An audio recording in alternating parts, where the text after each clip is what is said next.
I really would like Willem Dafoe to play Joker, but if in an ideal world, Jake Gyllenhaal. Interesting casting. In an ideal world, Jake Gyllenhaal. Have you seen Nightcrawler? Right, Nightcrawler or Oakja. If you merge the Gyllenhaals, if we have a joining of the Gyllenhaals and they unite, and we take a little bit of Nightcrawler, we take a little bit of Oakja, and we fuse them together. Yeah, and maybe a little bit of Prisoners. Maybe a little bit of Prisoners. Little bit of Prisoners, and then of course a dash of Prince of Persia. And why are you talking about Prince of Persia? Because I can't bring up Jake Gyllenhaal and him not bring up Prince of Persia. Why I'm sorry. He's not been held accountable for his behavior. Because he was young and needed money. Idris Elba was in a Ghost Rider movie. You gotta forgive actors occasionally. When's fucking Donnie Darko? When is this? This is the second episode in a row we're gonna fucking call out Gyllenhaal. Donnie Darko is 2001. Coincidence? And then Prince of Persia film. No, Kevin. I'm not saying that Donnie Darko... Don't explain it. Keep going. Coincidence? Not saying that it is. I didn't say anything. You might have heard it. I might have meant it, but I never said it. Oh, what episode is that? That is from Accounting for Lawyers, I think. So Prince of Persia is a full decade post Donnie Darko. My man is not hard up. Brokeback Mountain done already comped out. Okay, my man is not out on the street. Right. You're right. He's been in Jarhead, Zodiac Brothers, Rendition, Brokeback Mountain. My man has already worked with Sam Mendes, David Fincher, whoever directed Prince of Persia, no one knows. I'm looking it up right fucking now. He has removed his name from time. Alan Smithy be his name. And this is the second episode in a row where we're fucking just taking Gyllenhaal to task for Prince of Persia. It's the least of anyone's problems right now. I do think maybe the Gyllantine needs to get dusted off for old Dick Gyllenhaal. No, hold on. He's not the bad guy. I guess maybe not. He is. I'm caught up. Did you say Gyllantine? Was that like guillotine and Gyllenhaal combined? It is now. Yeah, we're getting out the Gyllantine. Jake Gyllantine. And we're going to take him out. We're going to trot him out into town square, and he's either going to apologize for Prince of Persia or say you're sorry. Say you're sorry. So the guy who directed it's named Mike Newell, and he directed Harry Potter and the Goblet of Fire. Yeah. And Donnie Brasco, which are probably Four Weddings and a Funeral. And Into the West. Those are his four notables. Mike Newell, the guillotine waits for thee, but you're good for now. You're okay. Love in the Time of Cholera. That's him. He did that to us. What? Love in the Time of Cholera.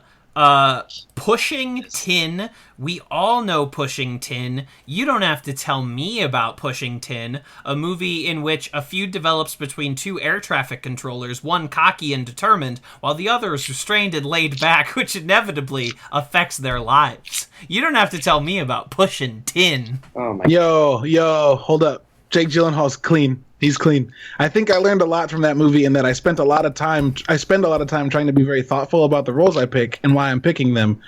And I spend a lot of time considering my own caucasity. You're bound to slip up and be like, that wasn't for me.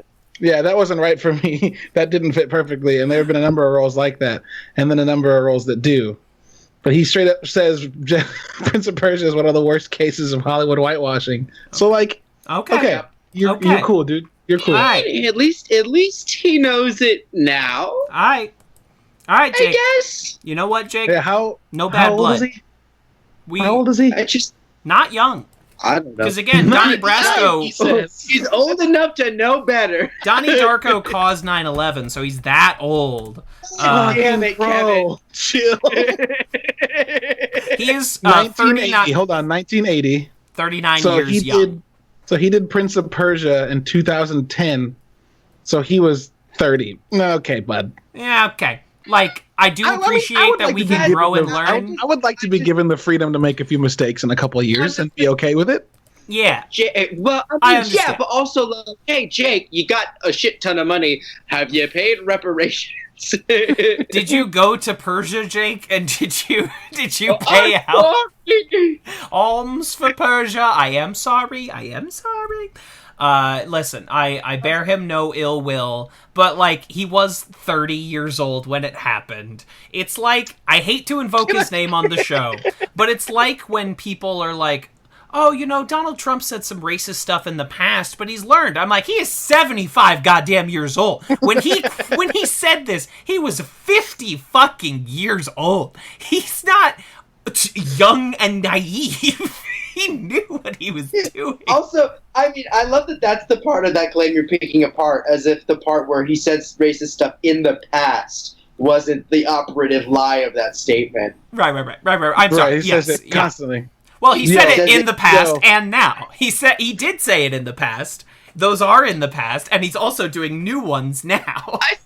I saw, in the spirit of how things are going, I have been getting into far too many Facebook feuds, and I saw, this wasn't even a feud that I participated all that much in. I saw on someone else's post, there's an article going around, I wish I could tell you who wrote it or who published it, but I don't care that much about media outlets right now, so it doesn't even matter. But it said, Donald Trump is a racist, and if you support him, you are too. And somebody was like, no, he's not. So I'm cracking up, and all I said was, great counter argument. Because, what? No, he isn't. No. So let me... I haven't gotten off the Prince of Persia bend. Oh my God. Gemma Arterton, white, British, played Tamina.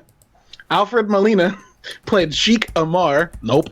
Okay. Toby Kebbell played Garciv. So this Richard is something. Coyle played Tuss. A guy named Ronald Pickup played King Shahraman. Yeah. It's bad all the way down. So I did research, Kev. I did research and found the real culprit, the casting director. My God. And Susie Figgis, I don't know. We'll call her Certainly Ficus. not Feige. Has cast Miss Peregrine's Home for Peculiar Children, and no one can forget what Samuel L. Jackson looked like in that movie. Absolutely. Harry Potter and the Sorcerer's Stone, The Full Monty, and Alice in Wonderland as her most notables. Okay, now there's some fucking shit shows in there. However... there are some actual hate crimes in there. However, Harry Potter and the Sorcerer's Stone is one of the best cast movies in the history of time. She should have retired in 2001. Yeah, but she saw Donnie Darko and said, I got ideas for this kid. Oh, God damn it. Is this like a new Oh, God. Coincidence? Look, can I just say, I want to say something for any of the people listening right now who are, trans or genderqueer or anything like that, because we're talking about Harry Potter. Oh, yeah, Jake Rowling. Jesus. I'm going on right now. And the fucking Jake Gyllenhaal of the publishing world. Truly. Oh, don't give her that much credit. Don't give her that much credit. Don't give Jake Gyllenhaal that much heat. No, yeah, you're right. Jake has realized the error of his ways. I am sorry. I apologize to Jake profusely. I am sorry to Jake for comparing you to Jake. Maybe don't apologize to him that much. Kevin's last comment comes with a subtitle: "The Imperfect Metaphor." Yes. But yeah, for all of the trans and genderqueer listeners, I just want to say, for a lot of people that I know that are in our community, Harry Potter was massive. Just the feeling of being an outsider and, feeling like there was something more and not understanding. Just honestly, even if you dive into it, just magic as a metaphor for not understanding what's going on within your own body. And I don't even know how to really dive into because almost every trans or non-conforming or genderqueer or non-binary person I know has some sort of standing relationship with Harry Potter. Most people do, point blank. And it's been really exciting. Well, first of all, just a friendly reminder from the non-binary queer on this podcast that you are valid. She does not know what she's talking about. Don't let her get in your head. Just because these books were important to you doesn't mean that they have to stop being important to you, because she was able to tap into something that honestly she's too stupid to even understand what she did. And it's really important for us to pay attention to the stuff that Daniel Radcliffe is saying right now, where he's holding her accountable. and basically saying, look, like, you don't know what you're talking about. And it's just important. Speaking of casting of that first movie, like, they did that shit. And like, quite frankly, that's who we look to in these times. The people that are able to say, hey, you gave me this platform, but I'm still gonna hold your ass to the fire when you do stupid shit. And it's wow. I'm kind of losing track. I'm kind of losing track of what I was saying because it's such a weird and important thing. Yeah, it's especially heinous that she decided to, while this whole thing is going on, where we're talking about Black Lives Matter and we're addressing police brutality and systemic racism in America and also throughout a lot of structures throughout the world, but mostly in America, the fact that she took the time to not say anything about that, but instead really lean in and be explicit in her turfiness, just goes to show she doesn't know what she's doing. She doesn't know what she's talking about. She got lucky, and she wrote something far bigger than she ever was. So just know that you are loved, you are valid, and trans is magic. More so than J.K. Rowling could ever understand. That's right. I love it. And that is the perfect segue into the show. No, I am really glad that you put that out there because J.K. Rowling, one of the most famous people on the planet, is saying some fucking heinous ass shit in the middle of all of this. I mean, she should not say it if there was nothing else going on. But but that she's trotting it out now. Up on top of it. Someone was like, Black Lives Matter. And she said, did someone say biological essentialism? It's just like, it was like, no one did. No, JK. No. Put it away. Put it away. Have you guys seen that amazing, I don't know if he's a comedian or what, but his name's Sean, not Sean Spicer. That's not it. Something Spicer. The only Sean. There is only one. It's something Spicer. There's another Spicer. There's only one Sean though. But it's called like recording or something from another room, where it's basically him sitting on his couch with a headset, acting like he's giving speaking notes to these people, like Trump or Boris Johnson. I wish he would do one for J.K. Rowling's tweets. Right. I think she needs to just get on camera and say all this stuff once. I mean, I'm perfectly content with her not getting any spotlight. Yes. I was about to say she should get on camera and say it, but no, she absolutely should not. No, she should just keep turf ass quiet. But if anybody finds some old tapes of her being a turfy ass turf, if we're spying on her phone calls and someone in the NSA wants to leaky those files, I think we could really fucking bring her down once and for all. Yeah, Did anyone notice that J.K. Rowling's nose is receding back and becoming a snake nose? Did anyone else notice that? She's becoming... And she's expressing these pure blood ideals. Did anyone else notice that? Are you trying to tell me that J.K. Rowling may in fact be Voldemort? Sorry. Tom Marvolo Riddle. I don't want to say that. Thank you. He must not be named. I'm not saying. I'm saying, but I'm not saying. I used to think she was more of an Umbridge, and now I'm like, oh shit, she's not even like being passive about it anymore.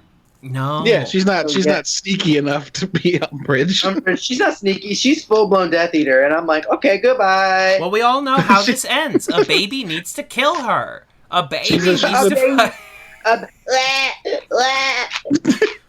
She's a Dementor. Yeah, exactly. She's fucking going around sucking out souls. The only solution is to eat a lot of chocolate. I'm just saying, like, maybe a baby needs to end this once and for all. All right. Well, now, if that isn't the perfect segue into the episode, then I don't know what is. Welcome back to Advanced Community Studies. I am one of your hosts, TV's Kevin Lanigan, and I thought you were dead, man. I was hoping one of y'all would do that, because I kept thinking, I was like, wow, I've been gone for a couple weeks now, and I'm thinking, like, I was just in my head envisioning the welcome back that I wanted, which would be just Troy going, Jeff Winger, you son of a bitch. The greatest thing. Call me son of a bitch, because I'm back. That's right. I'm Jace, and I use they, them pronouns.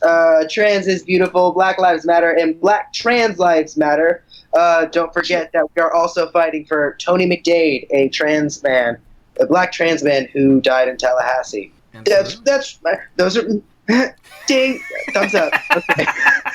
He went to do something only us on camera can see. I was like, I don't know how do you like you just like drop something really serious and you're like, and now back to comedy. It's just like, I think Community is perfect for that, my friends. I think absolutely. Yeah. Right. I'm your third host, that guy. You can call me Disco Stu this episode. Post-Ironic Disco Stu. Post-Ironic Disco Stu. Because believe it or not, like disco, the things that my people have been fighting for since the 60s have come back. Wow. You're welcome. What a time. What a way to pull it all together. Truly. It's bad for audio. You're not gonna. I'm miming clapping because I don't. I can see the clap and it's appreciated. It would peak too bad. Am I just completely peaking a microphone when I do this? No, it's fine. You're on. You live in Skype. It's okay. I'll fix it. I'll figure it out. I'm not real. Precisely. So this is the big one. This is the big mamma jamma. We had to get the original Greendale 3 back together because we are talking about the fucking granddaddy of them all. This is Paintball, baby. Yeah! Paintball, baby. Season 1, Episode 23, Modern Warfare, directed by Justin Lin, written by Emily Cutler. You know what this episode is if you're fucking listening to the show. Greendale devolves into the first of its many paintball wars, and it kicks ass. All of the ass. This is the episode when people are watching through Community for the first time. They will always tweet or Facebook post or text you when they get to paintball because it has solidly rocked their fucking world and will continue. Be like, yo, how the fuck did I not know? Oh my god, I've been squandering my life not watching paintball for the last 11 years. You know what was one of those wild things? It just rewatching. So in the break that I took in my hiatus for mental health, I also did a full watch through of Community, right? Damn. So I have a full watch under my belt on top of this concurrent watching that we're doing. Mm-hmm. Just coming back to this episode, it really stood out. The sound design in this episode specifically is fantastic. There are so many really small, really well thought out sound cues that they put in, just like background noises. It's composed so well. It's cinematic and it is so exciting. The moment that stood out to me as far as the sound design was when I don't want to get too far into it, but there is a moment where they are sitting around a fire in the cafeteria. And it was one of those things where I've seen that episode several times, but just this time watching it, it just dawned on me that they started a fire indoors so that they could sit around and tell the story of their children because they're playing paintball over priority registration. And it's unbelievable because you hear just this beautiful crackle of the fire in it, and it's straight out of a Western, and it's unbelievable. It's great, dude. It's great. So good. It's so good. Also, in the midst of that most puzzling of situations, it's also when Shirley gets shot and has this faux emotional moment of, I'm going home, Britta. And she's like, I know. And she's like, no, I'm going home. Help me out. It's one of my favorite. It's incredible. So what other fucking sitcom, situation comedy airing on NBC would fucking rent a crane for that one gag of the I'm going home?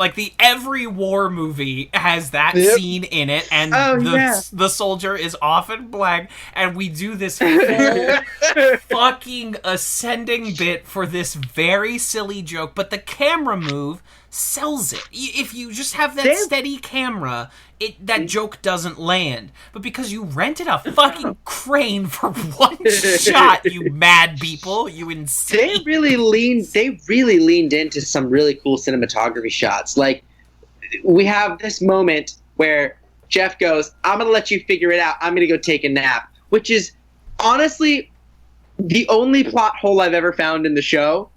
Is that he didn't wake up to, like, his car being assaulted with paintballs? No. The only, no, he was in his car. Parking lot wasn't the area where this was going on.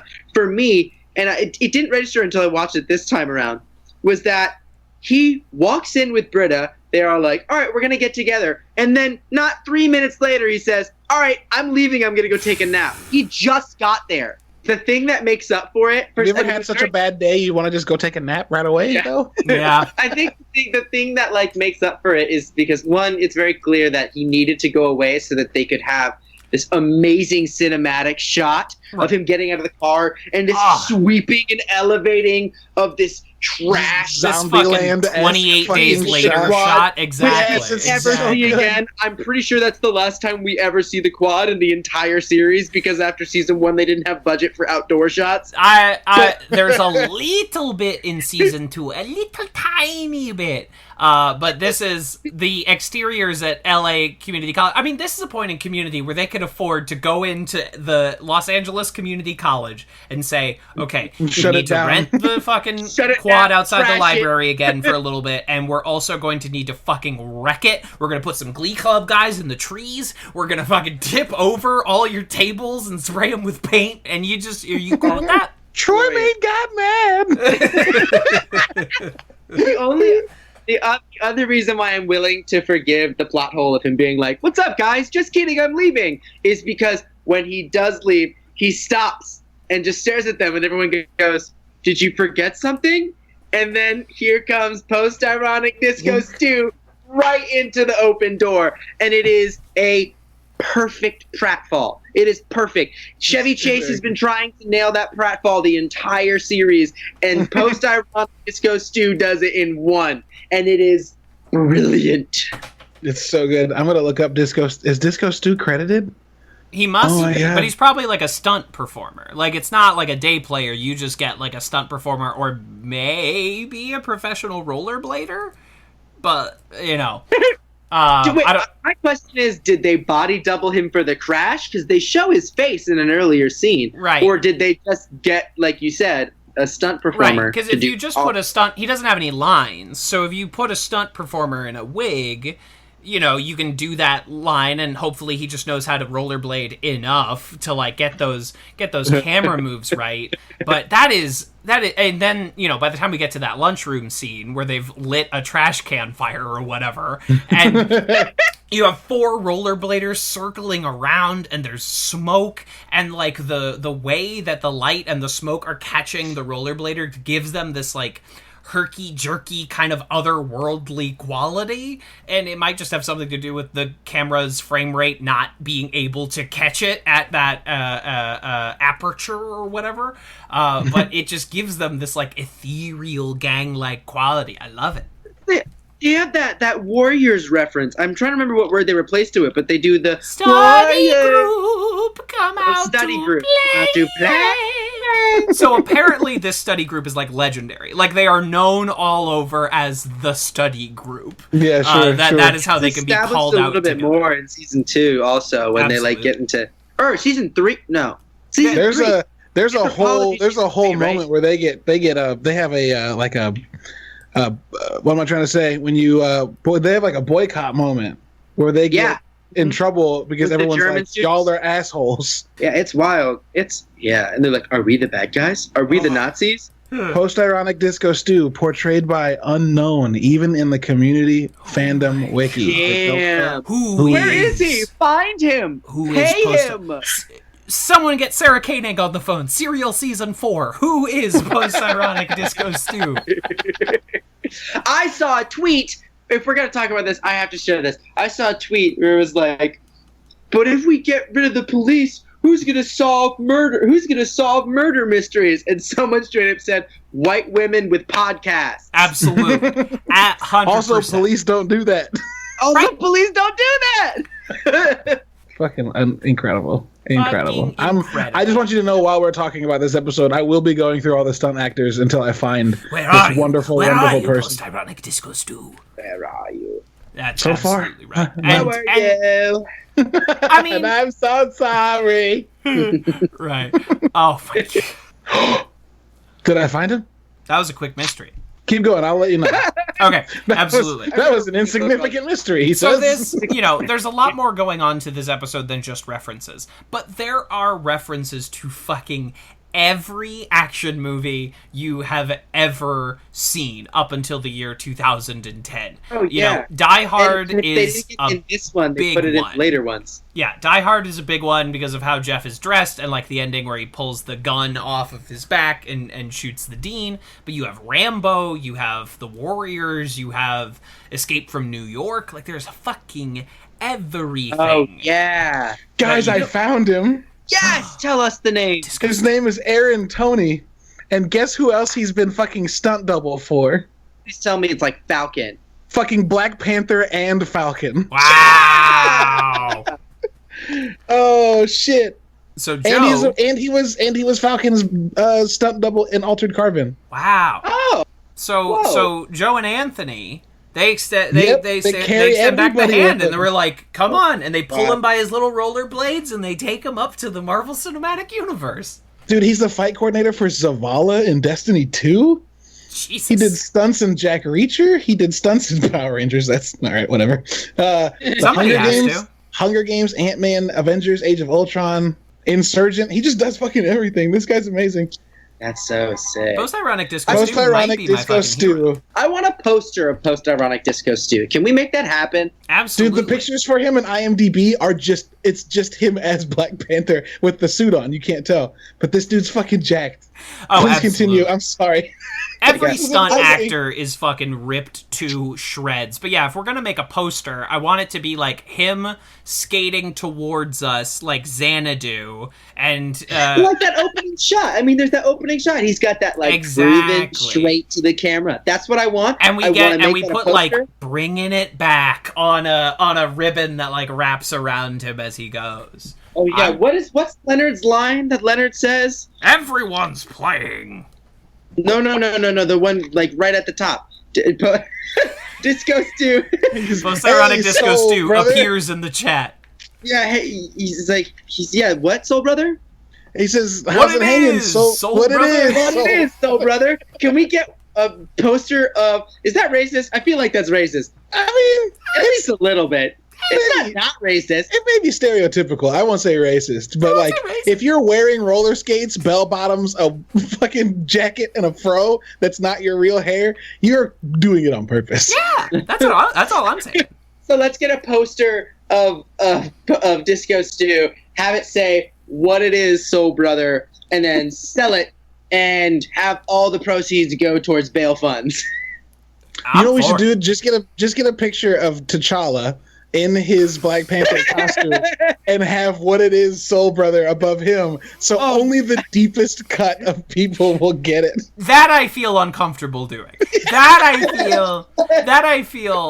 We're crossing a line at that point. That may not like land. when people draw all because comic book news sites still need to fucking generate those clicks during all of this, so they're like, here's a Photoshop picture of Falcon at a Black Lives Matter march. And you're like, not now. Not the guy that shows up to the protest in a Batman costume? Bro. And I'm like, I saw a Spider-Man at one of the protests. I don't know. I just feel like Miles Morales Spider-Man's better to me than white billionaire fucking playboy Batman. Yes. And Spider-Man... The only white billionaire playboy that could show up to me is Iron Man, because... Maybe. He does have a black friend. Iron Man has, Tony Stark is the guy who's walking around like, I'm not racist. This is my black friend. Kevin. This is my. I gave him a suit. That's cool, man. I'm not racist. I gave him a suit with a big gun. I'm Tony Stark. I'm not racist. I shared pictures in our group chat, if you guys can see them, of Post-Ironic Disco Stu now and Post-Ironic Disco Stu in Community, and it's... I'm gonna need about a 15-minute bathroom break. Looking at Post-Ironic Disco Stu, sans afro and orange jumpsuit. I'm gonna need about 5'10". All right. Stop. So Kevin, Stop sending more pictures. Sends more. Oh, this one's really vascular. This guy's fucking I try so hard. jacked. Yeah, dude. That's fucking Post-Ironic Disco Stu. Wow. Okay. Well, wow. I'm gonna save these now, and I'll post them on Twitter with the episode, because otherwise, like, nobody's gonna fucking know what we're talking about. I just think that just imagine the guy that plays Black Panther when he's fighting was the guy roller skating and dancing in this fucking Community episode. All right, saving these pics. Disco Stu 1. Disco Stu 2. People that try to fucking dox me and get my pics of Simpsons characters will be very disappointed by what they find under discostu.jpg. Kevin, if you don't make this a tweet, if you don't specifically tweet this investigative thread of us finding out who fucking Aaron Toney Disco Stu is, I will be very sad. Oh, don't worry. The files are saved, all right? And I will wait until after the episode comes out, because no spoilies. But I do think it is important that Community fans know exactly what we're dealing with here. Yes. And if you need to share his name, I added that as well. Aaron Toney. Oh my gosh, wait, there's another massive thing that happens in this episode. Jeff and Britta. Only one more? Well, Kevin got it. This is the first time that they freaking-diggy. We've spent 23 episodes of these two, will they, won't they? This is before Annie really becomes a major player in this dynamic. Should they? Which Could they in a car? Could they? Oh, so far. We pussyfoot around that for like 23 episodes. But that's your language. Damn. That's terminology. Pussyfoot. That straight up made me heave. I could say pussyfoot in church and no one would bat an eye. That's for different reasons, Kevin. That's for different reasons. If I on Sunday went over to the local church gathering, and I burst through the doors at 11:01 after the sermon has begun, and I shout pussyfoot, no one will say a goddamn thing. Oh, that's so good. But yeah, this some repressed dad would be like, "Where? Huh? That's my one thing. I've always wanted to see a pussyfoot." Oh God. So this episode finds an excellent emotional thread, which is what Community was always so good at with these genre parodies. Because if you don't find some emotional anchor, as if it's any other episode of television, it just becomes Family Guy. It just becomes, we are doing Die Hard references, and if you get it, you laugh, and if you don't, you don't. But because this episode finds, and from moment one, that is what we are doing. It is Jeff and Britta, and we are building to that the entire episode. It creates this incredible emotional through line that keeps you invested and makes Britta's ultimate sacrifice against Chang really impactful. Yeah. Can I also state that one of my favorite Pierce Hawthorne lines is in this episode, and it's a short one, but it's in the beginning when they're talking about Britta and Jeff, and Annie says, "Let's get back to Britta and Jeff," and Jeff goes, "There is no Britta and Jeff," and Pierce goes, he said, fully erect. It's one of my favorite. I'll do it in my Xbox party with my friends, where someone will be like, "I said I don't like that," and I'll be like, "He said fully erect." It comes up at least once a month, maybe multiple times a week, depending on how many times my friends set it up. I love that line so much, though. It's a good line. Good line. I think it's kind of fun that immediately after that he stands up, and for some reason, maybe it's just because I'm a weirdo here. He straightens his jacket, but I immediately he says fully erect, then he stands up. My eyes naturally go to his crotch to check. And then he covers it. And then he straightens his jacket and covers it. It's because he's got a homie tucked in the waistband. That's right. He had to, it was it's 7th grade. He's in geography class. He's getting it for no reason, and the teacher is like, "Kevin, go up to the board and show us where Peru is." And then you're like, "I can't right now." I love that this started as a story about Jeff, and then his name magically changed to Kevin to let us know that this is actually a story from Kevin's real life. I don't know what anybody's talking about. I don't know. I don't know what you mean. Kevin had a boner in middle He said school. fully erect. Yeah. I think you're right. I think you are spot on, though. Like, the ability to kind of keep these really functioning emotional through lines at the same time as making a reference. I mean, like, as just literally, like, when like the whole Jeff and Britta, when they're chilling out in the study room and they're like, after the great line, he goes, "Oh goodness, I thought it was paint. It's just blood." And they go in and they're talking about it. That moment is very clearly a reference in my eyes to Indiana Jones, where she's taking care of him after he got shot or something. I think it's like the first Indiana Jones.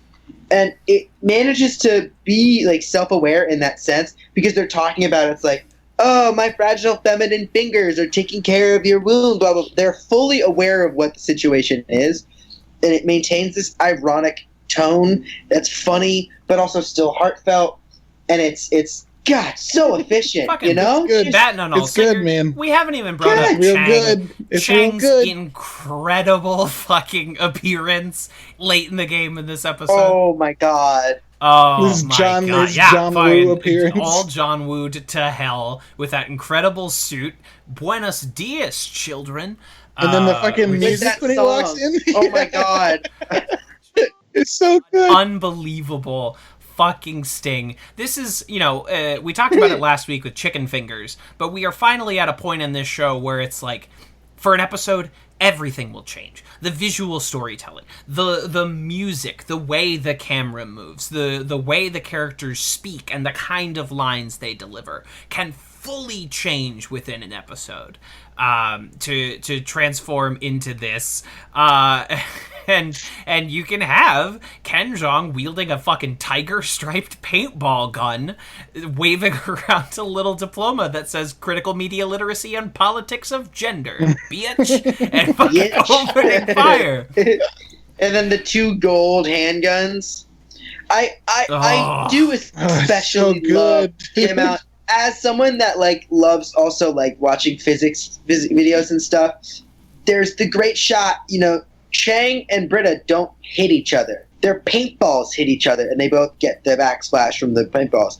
And the fact that they have captured a slow motion shot of 2 paintballs colliding into each other, that must have taken like 50 fucking takes. They did that for real. They set up like 2 air cannons with laser pointers, essentially, and lined them up perfectly, where like an unbelievable amount of fucking math and physics and science are all working together, and fucking engineering to work in tandem with something, because that is impossible to catch on camera. Your fucking shutter speed is not going to pick that up, so you have to like run at a specific fucking frame rate to capture that, and then you get like the backsplash on both of them, which is incredible. Yeah, it's very good. It's really exciting stuff. They really, really leaned into their commitment to what was just with their visual storytelling in this episode. I mean, they do it in every episode. They really hit it with the visual storytelling, but like this one really does something special. It's hard for me to explain exactly what it is about this episode that's like, yep, I could watch this forever. And similarly to when we get the next paintball episodes, they can just be rerun for me over and over and over again, and they don't get old. There's been times where I've gotten legitimately emotional when Troy goes, "Jeff Winger, you son of a..." Like, you son of a... There's been times I've been like, why does this hit? Like, what the fuck?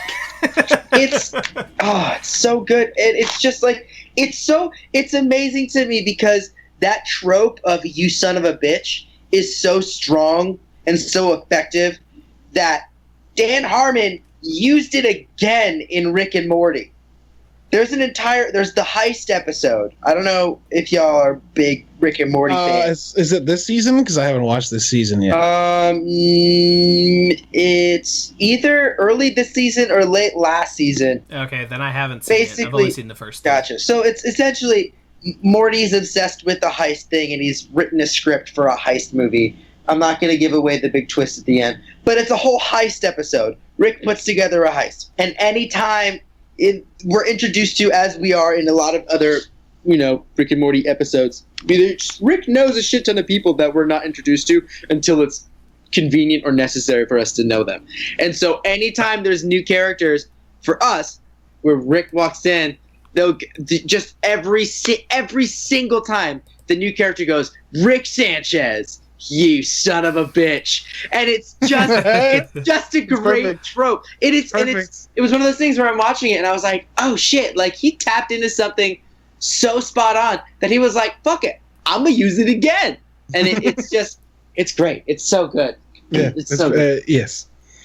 Oh man, absolutely. It feels like an Escape from New York reference, where every character that Kurt Russell runs into in that movie is like, I thought you were dead. Yeah. And so, like, there's an actual movie that legitimately did it. Yeah. Escape from New York, check it out. Filmed in our beloved St. Louis, because they needed to find, and I'm not kidding here, the crew of Escape from New York sent, like, 2 PAs around the country looking for, I shit you not, the shittiest cities they could find with the most, like, rundown streets, and they end up in St. Louis, Missouri in the mid-'80s. And the fabulous Fox Theater, which is, like, now, like, the Stiefel. No, wait, sorry. Yeah. Sorry, that's the Peabody, but yes. Yeah, it's the other one, but a somewhat, glitzy, tickets over $100, like one of those kinds of theaters, is where they filmed several sequences in the movie, because it used to be a fucking shithole. It used to just be a fucking toilet. So that's a fun little fact about Escape from New York and my hometown of St. Louis. I just watched that with my partner, who's also from St. Louis. Yeah, it's on Escape from New York. Yeah, really? It's on Shudder. Oh, Shudder. I was a little bit surprised because it's not really, like, scary, Yeah, I was like, isn't Shudder a horror platform? It is horror. They do break away from horror every once in a while. It's a little, I'm not totally sure why they do, when they do. Horror and cult, and they can probably get, Carpenter is a huge filmmaker. They did it for Carpenter's name, honestly. And then there's also... But then there's also, which is actually really fun, they also have a pretty decent selection of horror comedy stuff, which is pretty fun. Yeah, that's almost what my favorite kind of horror, when it's so bad it's funny. Oh, but then they also have stuff that's intentionally that kind of fun, like intentional. Oh yeah, like Cabin in the Woods. Yeah, Cabin in the Woods is a great kind of crossover. That movie fucking slaps, dude. I love that movie so much. It's a good movie. It's a good movie. But yeah, like it was an exciting turn of events. I didn't realize they made a sequel to Escape from New York, Escape from LA. Don't watch it. Yeah, I can't imagine.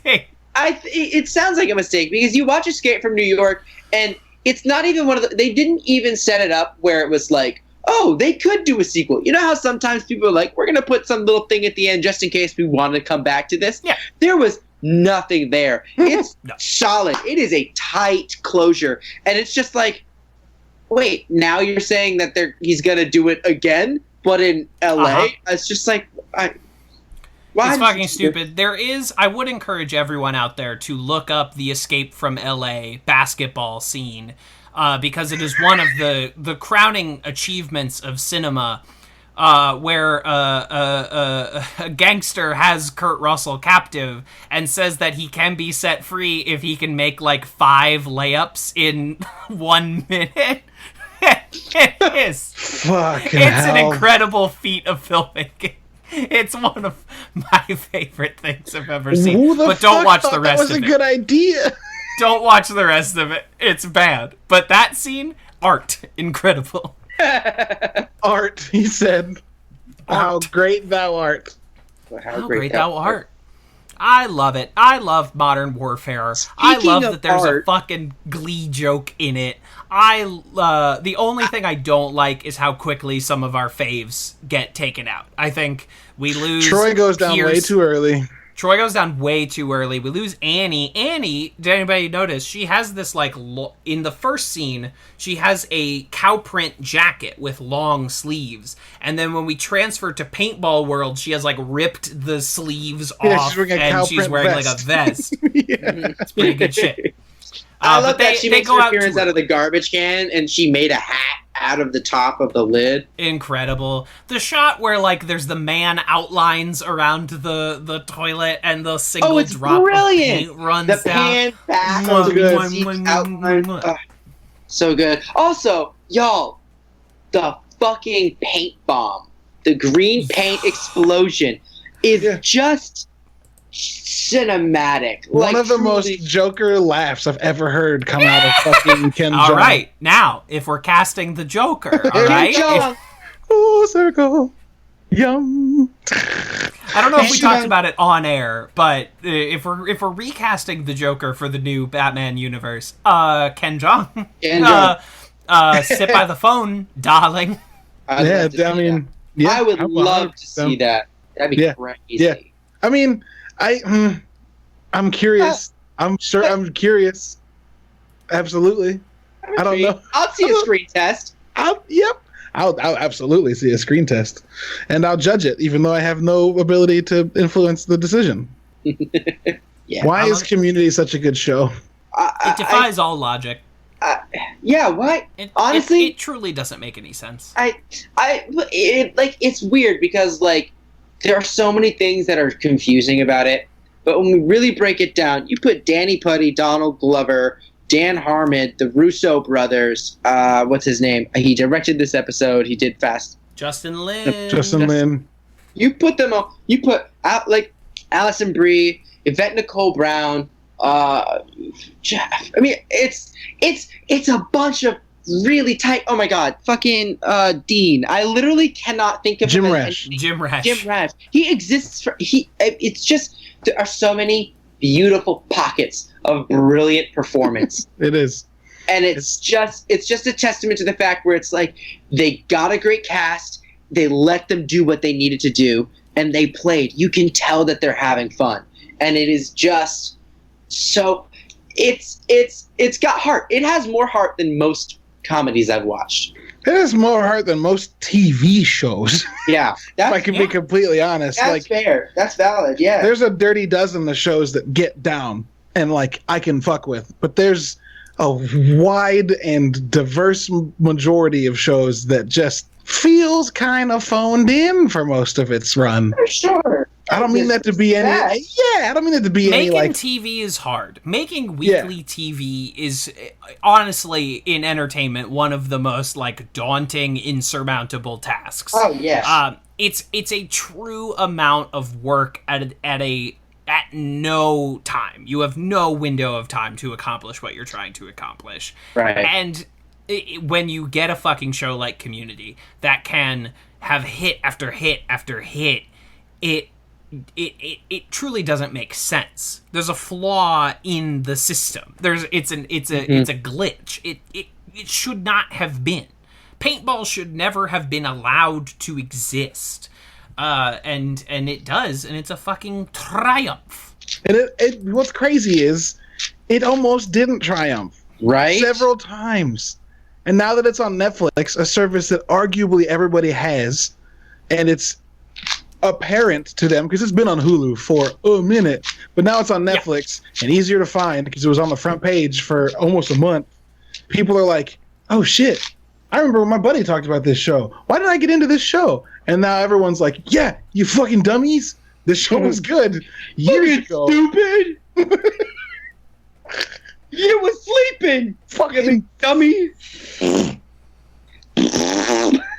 We were there. We've been through it. Where were you when we needed you? Yeah, we're basically Cap in Endgame when he's like, you said you'd be there, and you weren't. I'm mad at everybody who says they like it now because we needed your support. Maybe we can use it now, though. Who knows? We're getting that fucking movie. We're doing it. Yes, it's with quarantine going on. They had the Darkest Timeline podcast where they brought everybody back for a cold read of one of the scripts, and they talked about it. Like, that made some news headlines. Like, Netflix, do your damn job. Give the people what they want. Childish Gambino, save us. Yo, the Russo brothers are going around. Netflix. The Russo Bring us together. Unite the 7 and give us the Community movie. Yo, the Greendale 7 taking down Donald Trump would be a movie I would buy tickets to. I know it would probably go straight to Netflix. I would buy tickets. I would figure out. I would mail Netflix a check and say thank you. I would figure it out. I would make it happen. Hey, because all the theaters closing in quarantine, Netflix is thinking about buying them up so that they can release their movies. So, like, that's right. That's amazing. I think there's a fucking avenue there. Yeah, let's go. Let's go. And let's go on. The Russo brothers are freaking making movies with people they've made movies before on the cheap. They've already made Extraction. They've already made 21 Bridges. Community's on its way. It's on its way. Community must be on its way. Yeah. I'm afraid that's the final word. All right, everyone, you've heard our take. All right, and it's time. It's gonna happen. Heal a nation. So I have opened up the Great Community Rankings sheet. By the way, listeners, this is the only... We had to give Modern Warfare its own episode. Normally we do 2 at a time, but Modern Warfare demands to be discussed all on its own. It must be respected! You must respect this sacred fucking ground and treat Modern Warfare with the respect it deserves. Yes. But let's do... first, let's rank our end tag. Troy's flagpole voicemail... which, of course, features a Michael Jackson impression because it was still 2010. We were so young and naive. Yep. I swear to you, as a New Yorker, I still see Michael Jackson impersonators on the reg. Like, I see them performing down at the 42nd Street subway station. Someone hired one to come to my work and sing Happy Birthday to the other Kevin in the office. And I was like... Is someone just, like, not getting the memo about Michael Jackson? Like, did you just somehow, like, not hear about it? So you're just gonna keep doing what you're doing?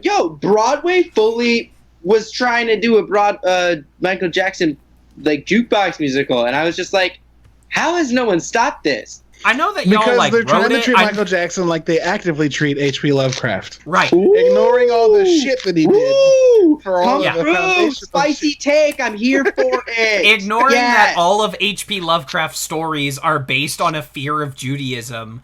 I do hate to be that guy. Google the name of H.P. Lovecraft's cat. And then delete your browser history. Yeah, then fucking scrub your eyeballs. Make sure you have a handy antiseptic eyeball scrub hand. Go to your fucking biology classroom with the eye wash station and just like fucking dunk your fucking head. Just station that may harm you. Oh yeah, but for some reason, until now, because HBO is making a show called Lovecraft Country that's going to directly address his fucking audacious racism. Finally. So, like, well, hey. Yeah, like an unprecedented amount of racism. Just like a truly... Just a enveloping fear of the other. Yeah, not like a product of his time, like even racist for his time. Just like people in his time were like, bro, chill. Yeah. Everyone were like, okay, we're all racist, but you're the racistest of us all. If you say something in a room full of racists, goes, ooh, you've made a mistake. Yeah, you fucked up, Herbert Pervert Lovecraft. Wow. So, flagpole. How do we feel vis-a-vis? I love this one. Is it funnier than Donald Glover screaming slut? Wait, hold on. Which one is that? That's the one where they have to wear the man pants or the lady suits to dance with Chang after they fake their Valentines. Yeah. And then Pierce goes to get Froyo with Chang and rides on his scooter and he goes, slut! Just screams it at him. I think it... Oh! Whoa! I'm looking at this list now. I personally like Bert and Ernie better than Slut. Well, you weren't here. But I wasn't here. we fought about that one, though. That was a big one. I love Bert and Ernie. That one gets me, but I'm also a huge Jim Henson fan. So that informs that. Also, I would say... I knew I couldn't do this today. See, the only reason I bring that up because I would actually put Oh Christmas Troy, Bert and Ernie, Flagpole, Slut, personally. But I think we're in the right region for it. I think it's somewhere around here. Because it's definitely funnier than Vending Machine. I don't know if it's funnier than Bert and Ernie. It's definitely not funnier than Oh Christmas Troy, because that is just fucking mad. Yeah, I can acquiesce to beneath Bert and Ernie, but above Vending Machine. Yeah. Yeah. That works. I'm okay with this. Flagpole, voicemail. Hey, right. And this might be the easiest one since the pilot. It's Troy. Modern Warfare. So this might be the easiest episode ranking since the time when we only had one episode to rank. Is Modern Warfare our new number one? Yeah. Yeah. I guess so. Yeah. No, it's not. I'm sorry. Yeah, that one's new good. Number one. Physical education, take a hike. So does it take a hike? No pun intended. Does this mean that next episode of this, like, we're speaking meta, not next episode of Community, next episode of the Greendale Three of Us, are we doing the last episode of season 1 and the first episode of season 2? No, there's 2 episodes more after in this. season 1. Oh, it's 25 in the first season? Yeah. Yeah, there's 25. There's a weird interim episode before it jumps into the love triangle that, like, I forgive you for forgetting it's there because I frequently forget it's there.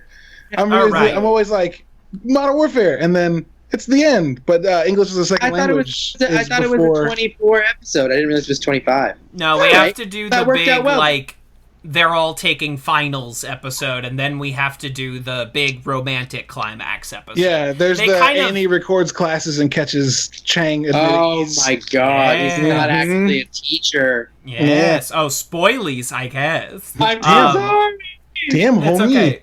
No, we spoil this show on this show all the time. But we yeah, so they kind of get to do like 3 different finales right in a row, which I think is lovely.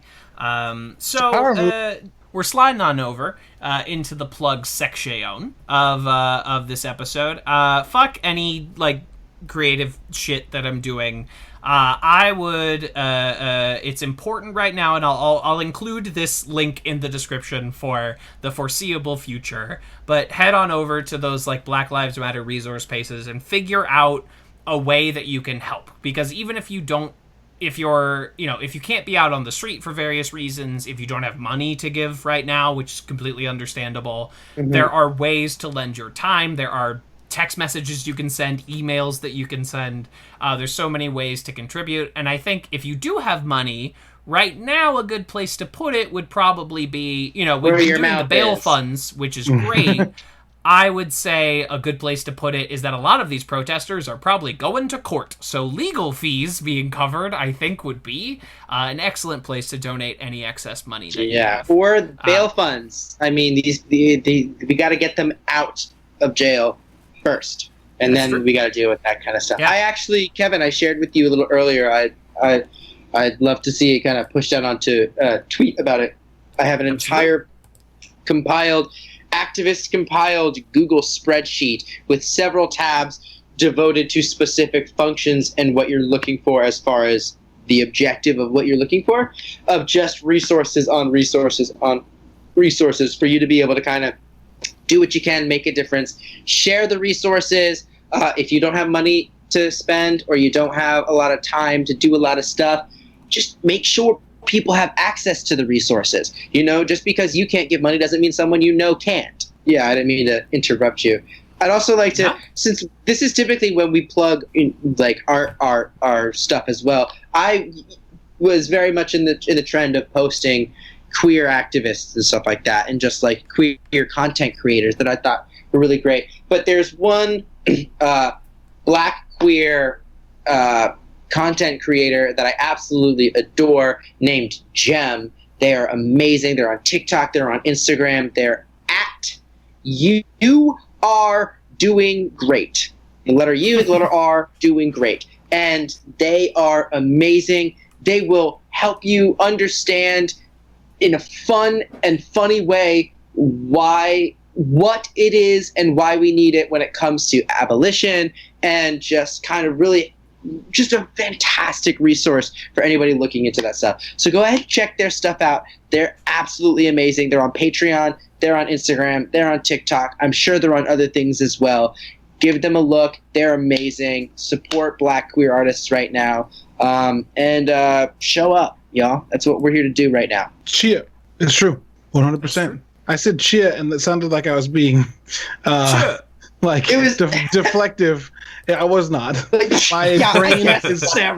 My brain is so fucking just fried with this, you know? I understand. It's one of the most encouraging times at the same time as it is one of the most trying times that I think I've been alive, where it's just like, shit might be changing, but that's not going to be pretty or quick.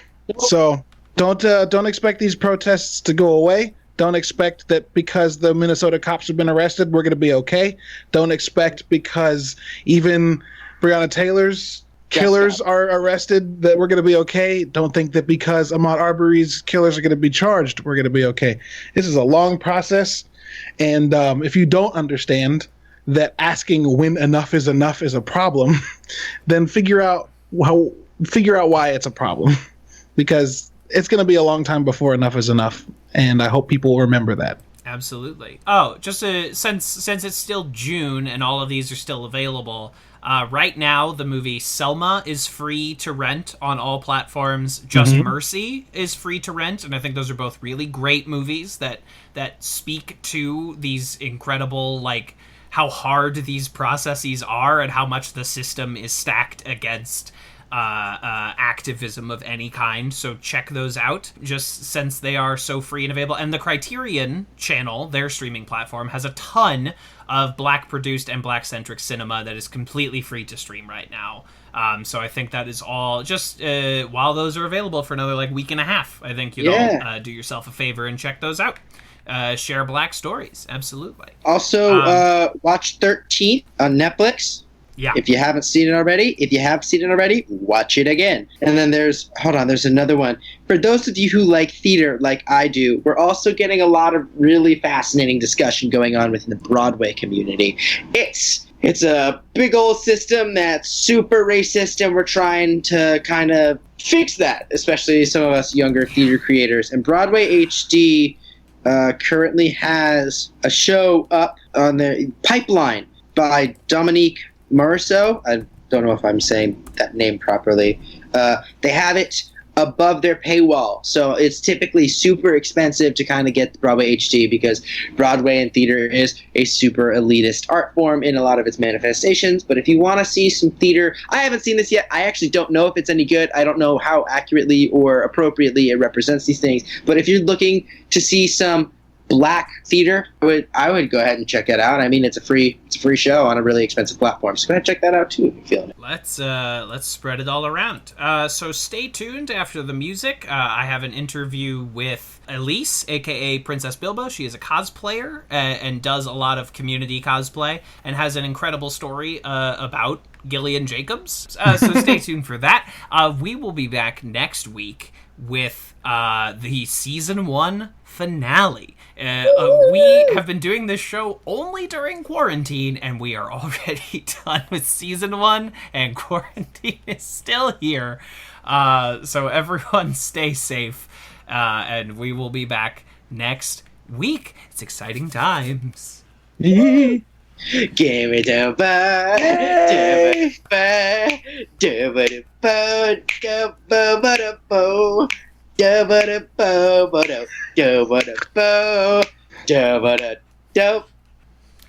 Oh, hard cut. That was I a love the beautiful hard look. cuts every time. Never know when it's trying to fill the void that because you always filled it in with that lovely music, and we have just been fucking floundering. Like, what do we say at the end?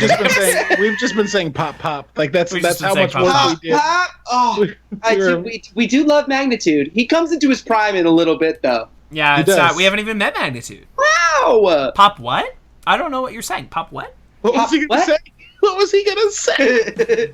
Give me some more time in a dream. Give me the hope to run out of steam. Somebody say it could be here. We could be roped up, tied up, dead in a year. I can't count the reasons I should stay.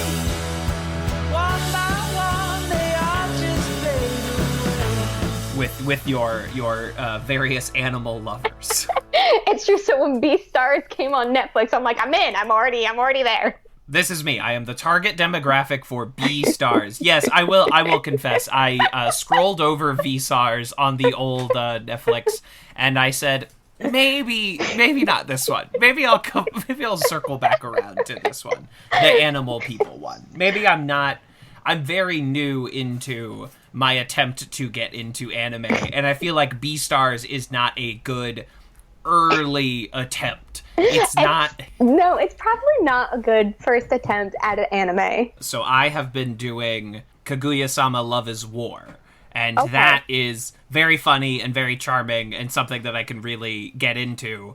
I struggle with the Dragon Ball Z's of the world. It's 900 episodes of people working out. That I have trouble with. I've seen it, and I've never been like a really big fan of Dragon Ball Z. For fighting animes, I was always, and I still am, a humongous fan of Yu Yu Hakusho, which is on Hulu. There is a YouTube man that I follow that is very into Yu Yu Hakusho, and he is the reason that I am attempting anime at all, something that I have always been daunted by. And all of my friends' favorite animes were like Dragon Ball, but by the time I'm 27 years old, I can't start Dragon Ball Z. I don't think it will have the same effect on me as it does on 8-year-olds. I should hope not. So that probably wasn't the correct one for me. Good. I'm glad that people know that I am just a total weeb. That's fine. We all got our own things going on. And as I've been discussing on the show, I don't think anyone can judge anybody for anything at this point. At the current state of things, if you're a weeb, go for it. Live your wildest life. I don't think anyone can blame you. Yeah, I think my next, because Love is War does not have a lot of episodes currently, so I think my next one is Lupin. I'm gonna try and become a Lupin the Third guy. This is a good time to get into it because they do have a movie that's coming out. I saw that, and they all look so handsome in all three dimensions. Oh my god. Like, the clips are just so gorgeous, and I'm just like, I'm ready. It's time. Ready. Give it to me. And I, in my attempt to fill out the Miyazaki filmography, I finally got around to watching Castle of Cagliostro, the Lupin movie he directed, and I fell in love instantly. And I said, okay, I know they're probably not all going to be Miyazaki good, but this is definitely something I could slide into. Yeah, Lupin is a good one. That's not one that I actually usually hear like newer anime fans getting into. That's like senior anime fans are just like, it's time for Lupin. It's time. I've earned my credits. I've worked my way up through Anime University. You got time. Stamps on your stamp card. It is time I enroll in Lupin. Yeah, by the time you have been an anime globetrotter and your suitcase is covered in stamps, Looney Tunes style, where, like, I don't know if that's something that used to happen, where you would travel and they would pull out a big rubber stamp and say, like, the Bahamas, and slap it on your suitcase like in a Looney Tunes cartoon. But yes, to enroll in, I'm taking AP anime courses, so I'm trying to do Lupin now. And just see if it's a flavor I can get into. I think you're going to be happy with it. This is, of course, obviously the interview portion of Advanced Community Studies. Joining me today, on this auspicious episode is a fantastic cosplayer. This is Elyse. Elyse, welcome to the show. Hi, thank you for having me. Yes, it is nice sometimes to turn internet friends into real friends and talk to people, not in meat space, but at least a casual conversation. Yeah. Sometimes. Yes, sometimes. And I think we've all experienced both sides of that. Sometimes you're like, wow, this person is just as cool in real life as they were on the internet, and I'm very happy I met them. And then sometimes you're like, never mind, I take it back, go in the computer. Go back into the computer. And that's okay. So, I will give you the standard introductory question. Tell me a little bit about your community journey. When did you start? How did you get into the show? I am curious. I am very, very proud. I wear this badge with honor. I got into community on the very first episode. My parents and I are humongous Joel McHale fans. So we were already watching the soup. And then he comes out and says, I'm going to be on a TV show called Community. And my parents and I were like, we're in. We're in it. We're here to support you, Joel McHale. Whatever you say, we're going to go follow. And so I started We'll follow you to Spy Kids 4. We'll follow you to The Informant. Joel, wherever you go. Wherever you go, we'll follow. And we did. We followed him to Community, and I loved it. My parents enjoyed it, but I loved it. I've found it's not really a parents' show. Parents struggle with Community pretty frequently. But sometimes they're your offspring, your youngins. They love them some Community. My dad is very much... has always been like the casual TV watcher. So everything we watch, he just watches casually. He's never been one to like sit there and watch it. And then my mom is like a sweet little bean, and she's just like, I love it. So she's like, I love it too, because you love it. Look at you. You love it. Oh my God. Wow. Oh my God. Yeah, that one time that happened. And I was like, yeah, on the show this happened. She's like, oh my God, I know, it was great. I loved it. I'm like, did you watch? No. But they like that you're excited, and they want to reciprocate that excitement. And that it means almost as much as actually watching the thing, I find. 100%. But yeah, I can imagine your dad struggling if he's a casual television watcher, and suddenly this show is shoving itself so far up its own ass that it is calling back to things from years ago. These minor one-off jokes about like ass crack bandits, and I get why a casual watcher would not be as deeply into this show. No, but he does sit there when it first. So I always own the DVDs. Anytime somebody like asks like, oh, Elyse, like, do you have any recommendations for shows to watch? I'm like, have you seen Community? You should watch Community. And they're like, okay, where do I watch it? I'm like, ooh, actually, I have no idea. I own the DVDs. And I have these worn out discs that sit on my shelf, but I love them. Then they're like, oh, can I borrow? I'm like, oh, absolutely not. These are my precious babies. I don't lend these out. Because you might ruin it, and then I don't have Community anymore. Exactly. I'm like, good luck finding it, but find it and watch it on your own time. Well, luckily enough for us now, it is streaming on the two biggest streaming services, so it's very easy to find you some Community. Yes. And because of that, I feel like all my friends have like contacted me. They're like, hey, I started Community because of you. And I'm just like, bless. I'm so happy. I am the ambassador to Greendale Community College. Well, I love being someone whose tastes are so known that people will message you. I was a big drumming up support for the Cats movie when that was coming out. And so for months leading up to it, people were like, you're excited about Cats? Or they would send me any new Cats information.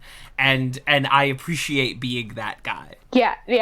With Community, I love the fact that I am the community ambassador. I love the fact that everyone I know were like messaging me or texting me, and they're just like, okay, I see this show, Elyse. I see it. And I'm like, they'll tell me where they are, and I'll be like, oh, that episode. But like, I'm like that with every single episode. Like, oh, you're on that one. What happened? And you're like, oh, you're on chicken fingers. Oh, I love chicken fingers, but just wait for this one. And then, oh, you're there on that one. Oh, but just wait for this one. Yeah. It sounds exciting. So, okay, you're a day one adopter. I always like talking to a day one adopter. I have nothing against people that come to the show later, obviously. Oh, yeah. But it is, for those of us that have been in the shit for 11 years, it is, it's always nice to meet someone that's been in this game as long as I have. Yeah. Yeah, I remember I was already in college when Community started, and I was actually going to a community college. And so I'm just like, my experience is nothing like this. I hate it. There's no magical floor is lava games. I can't get anyone to commit to a pillow fort with me. This sucks. I hate all of this. We don't even have a sailing class in a parking lot. Like, nothing. None of my faves are here. I hate everything. Absolutely everything. I'm so sorry. So tell me a little bit. Okay, so who were your characters? I know, everyone loves the whole ensemble, but who sticks out to you the most as your faves? So number one was when the show first started, and will always be Annie. Annie, okay. Annie was my favorite character.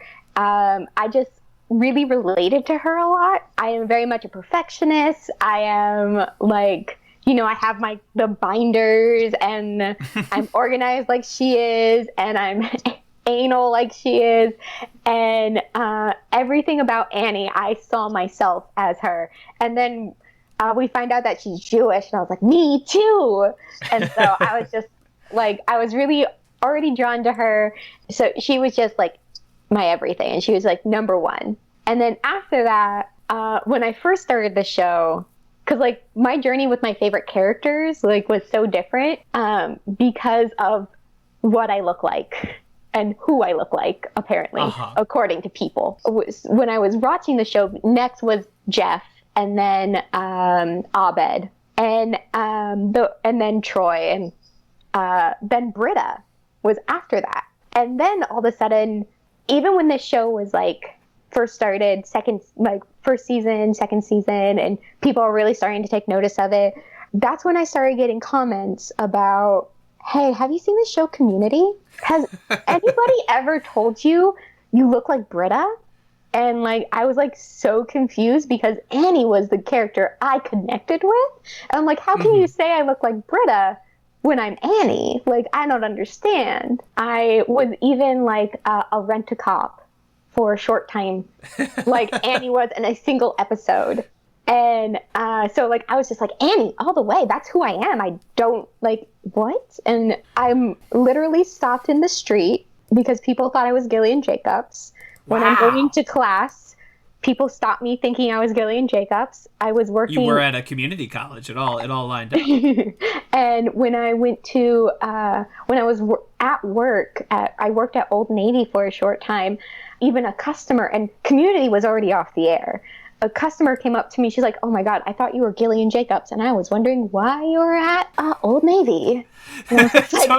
Aren't you on a Netflix show now? Do you need the Old Navy money? But when I started getting those comments, Britta started moving up the list because I started really paying attention to her more. Annie will always be number one, but now Britta is definitely number two. I love that. And what a compliment for people to say that you look like Gillian Jacobs. As much as that might get annoying, good for you. It has not gotten annoying. I'm still extremely flattered when anyone ever says it. It's been quite an honor. Gillian said she had to kill me because there can only be one with her face. She said that I could keep it. That was nice. She went full Highlander on me for 1 second, and then she was just like, never mind, you can keep it.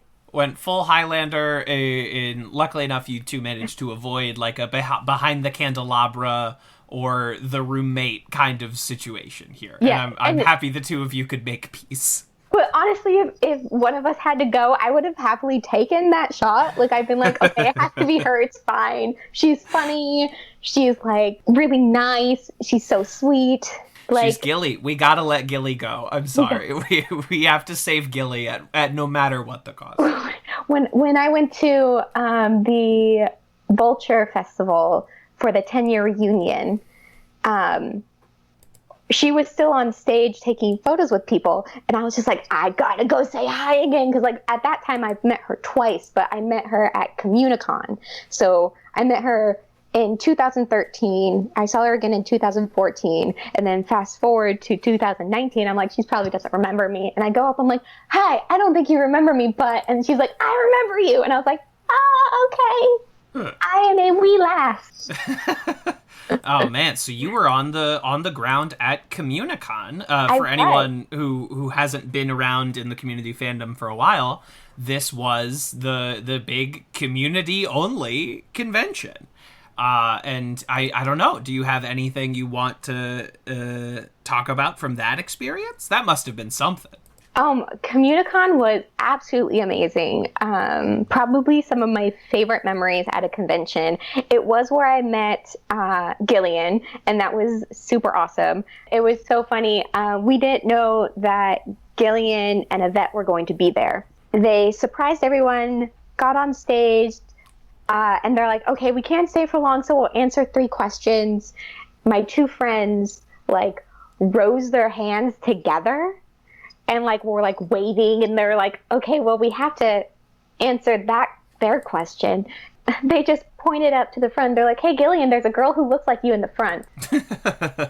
And like, that's just a memory that I have, like, will always have with me. It was just like this magical moment, especially when she looked at me, and that's when she said there can only be one. And I'd be like, okay, well, this is where I die. Wow, everyone. I've peaked. It's not getting any better than this. It was also the first time like I got like some clout on the internet. This is Tumblr days. This was back in the day with Tumblr. I wasn't really on Twitter. I had an account, but I didn't use it. So this is my sob story of how I met Gillian Jacobs. But basically, what happened was a whole bunch of people took our pictures as her and I were interacting. And in those photos, you just like, one photo is of me getting very verklempt, me wiping tears away, and her just getting very distraught and then hugging me. And those were the sequence of the photos. And I just posted those. And I'm like, oh, look, I met Gillian. And a few of my friends, like, not a lot of people, just like 2 or 3 of my friends were like, why the hell are you crying? And I was like, oh, yeah, I cried. That's right. I'm currently a crybaby. I cry at the drop of a hat over everything. A cute puppy, tears. But back then I wasn't really like crying over everything yet. And so I posted my story about how growing up I was the ugly friend in all my friendship groups, and people were happily reminded me how I wasn't very pretty and how I wasn't good enough. And when I met Gillian, I went up to her. I'm like, hey, so like, you know, like growing up, like everyone said that I wasn't very pretty. And like, I got so used to being not pretty that like you look in the mirror and you're like, oh, that's ugly. That's what ugly looks like. Got it. I'm ugly. And then all of a sudden people were like, hey, you look like Gillian. And I was just like, that's impossible. She's so pretty and I'm ugly. I know what ugly is. That's what everyone has told me that my whole entire life. And then so I just start crying as I'm confessing and like pouring out my soul to her. And like those are the pictures that were taken. And then I posted the story. And then all of a sudden, like I posted a story thinking nothing of it. And then the next day I'm getting texts from my friends going, Elyse, I think you should go online. And I'm like, why? You need to check your Tumblr post. And I was like, why? And they're like, just do it. And I go online and my Tumblr post has like 20,000 notes to it. My friend said that she saw it posted on Twitter and that like, I was just like, what the hell? She's like, I didn't even see it from you. Comic book artist I follow reblogged it and that's how I saw it. And I was like, what the hell? And so that was like my 15 minutes of true internet fame was, I got famous for crying and now that's all I ever do. Now it's become your bit, your shtick. I appreciate you sharing that story. I really like that story, and that's a community moment that has meant a lot to you, and that was lovely. Thank you. And that is also why she said that she couldn't kill me, because I started crying. I can't kill someone who's crying. I should try that if anybody's ever trying to kill me. I should just start crying. Definitely, like someone's like even about to beat you up. You're like, please don't. And you're like, they're like, shit, you're crying. And you're like, oh man, I don't. You wouldn't hit a guy with glasses, would you? Exactly. Except perfect. Now with tears in their eyes. Right. I appreciate you sharing that story. You know, I challenge 30 Rock or The Office to bring a story like that to us, you know? Those more popular, more Emmy-winning shows. I challenge them to. Yeah, I think we all know that Modern Warfare is, in fact, a very good episode of TV, a very good episode of Community. Since you're here talking about Paintball, the show will go on to do Paintball, by my count, 3 more times. And I'm curious, your own personal taste, which of those is your favorite? And yes, I will make you pick one. I might have to go with season 2, because I loved how strong Annie was in it. Because I'm still Annie is like still my favorite character. So her strength in that and her just love for the group that carries on through it. Like she doesn't want to give up on Pierce, and she's also so strong on her own. And I still love the fact that she still has her like little, like her cuteness still there as she like gets a crush on like Abed being Han Solo. Right. And gets a little crush on guest star Josh Holloway. Yes. It's pretty hard to strip the cuteness out of Allison Brie, I will say. It is tough to make her uncute, but I get what you're saying. Yeah, no one has ever been cooler than Allison Brie in the Western-themed Paintball episode. That is the coolest any human being has ever been. It's fantastic. Well, thank you for making the hard choice of which of the Paintball episodes is your favorite. I appreciate you laying down the law like that. I try. Great. Well, thank you for stopping by. Now's the time where you can tell the good people where they can find you and what you've been up to. I am Princess Bilbo, like everywhere. Twitter, Instagram. I am Princess Bilbo, like princess. Like I'm a princess. But I'm also Bilbo Baggins because I'm a hobbit. And I've been stuck in quarantine and I'm a cosplayer. So I've been working on cosplays from things. I mean, one of them is D&D related, which could be tied into Community, I guess. I say so. Checks out.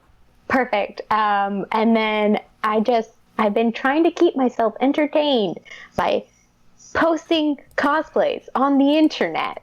You have some great progress pics up for anyone. This episode won't come out for a few weeks because we decided to get you on the books early while you were still interested. But there are some great progress pics up if anyone is interested in following that. I know nothing about sewing, so it all just seems like witchcraft to me. I don't understand how those pieces of cloth become clothes, but you seem very good at making it happen. Thank you. I've been sewing since 2006, so I should know something. So hopefully you've learned a few things in that intervening time. You've been sewing since, like, The Office has been a television show. Yeah. All right, fantastic. Oh, but clothing line. Oh, yes, our fashion line. Yeah. Yes. Dear listener, does a line of Community clothes made by us sound like a good idea or something that you would be interested in purchasing? Let us know, because we will make them. We've been talking about it. You know, you get a bib that says "Me so hungry." You know, that's something. Yeah. We've got a few. Me so Christmas, me so merry. You want that on a big ugly sweater? We could make that happen. But just let us know that that's something you want us to make. I will model these things, trying my best to look as most like Britta as humanly possible. Not a difficult attempt, I will say. Pretty easy, all things considered. Yeah, if you want some finely made t-shirts with great Community references and quotes, please let us know, because we would like to make them. I want to know that someone also wants to buy them. You know what I mean? I feel like, I don't know if you ever watched the show Gravity Falls. Mabel, one of the characters, Mabel, tries to get this guy to find out if he likes her or not, and it's like, do you like me? Yes or yes? And she's like, I rigged it.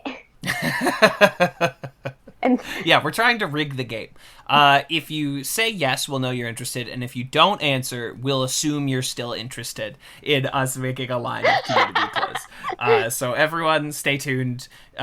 Chicken fingers, you like that? We'll make some chicken fingers clothes. But until then, thank you for joining me. Thank you. And everyone, stay tuned to the social media when we announce this clothing line. I'll cry. I'll just cry. Be like, it's here. We did it. Please buy our clothes. Please. I need money. I think that's going to work. I think that's a great strategy. Perfect. Okay, I'll do it. If you give them the old Annie Disney eyes, I think that's a great strategy. I 100% have a Disney face. I work there, so I better have a Disney face. That's right. Yeah, your face is more a Disney face than almost anyone else's. Perfect.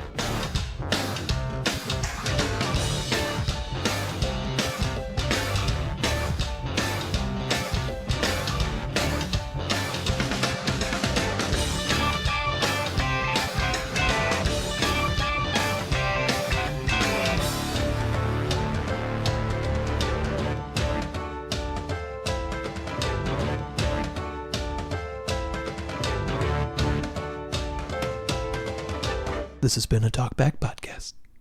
That was quite a show.